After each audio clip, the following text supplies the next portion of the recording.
हरिओम। राधे कृष्णा।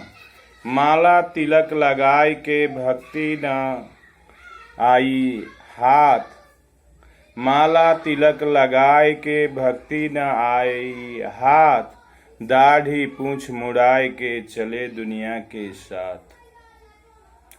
केवल माला पहनने एवं तिलक लगा लेने से कोई भक्ति भाव नहीं आ जाता। इसी तरह केवल दाढ़ी मूछ मुड़वाकर दुनिया के साथ चलने से कुछ नहीं होता। भक्ति के लिए तो बाहरी आचरण नहीं बल्कि भीतरी आचरण शुद्ध करना पड़ेगा। भीतर के अंतरात्मा को, अपने अंतःकरण को पवित्र करना पड़ेगा।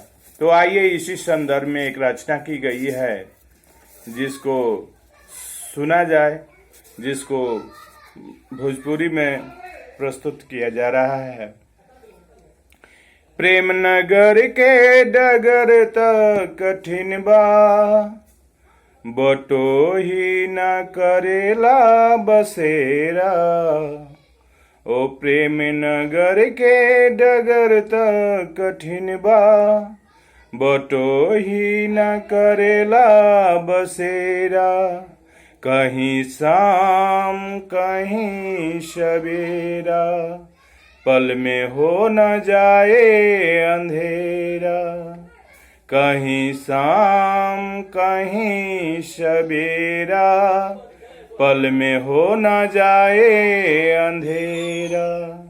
प्रेम नगर के डगर त कठिन बा, बटो ही न करेला बसेरा।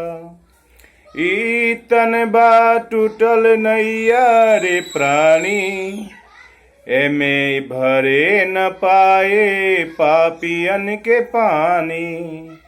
नादान केवट जैसे संभल के बानी, मोह माया बा भंवरे के घेरा। ओ मोह माया बा भंवरे के घेरा।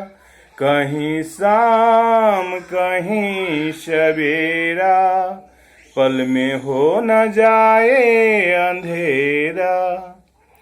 मन के रतन रखे जतन से अनाड़ी, यहाँ आगे चारों ओरी बस्ती बभारी।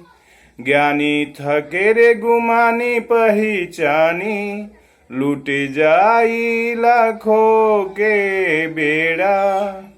ओ लूट जाई लाखों के बेड़ा। कहीं शाम कहीं सवेरा, बादल विपत्ति के अंधेरी बरात। भजन सार झूठी दुनिया के बात, लाखों श्याम पुजारी के गोसात। बच जाई 84 लाख से फेरा। ओ बच जाई 84 लाख से फेरा। कहीं शाम कहीं सवेरा, पल में हो न जाए अंधेरा।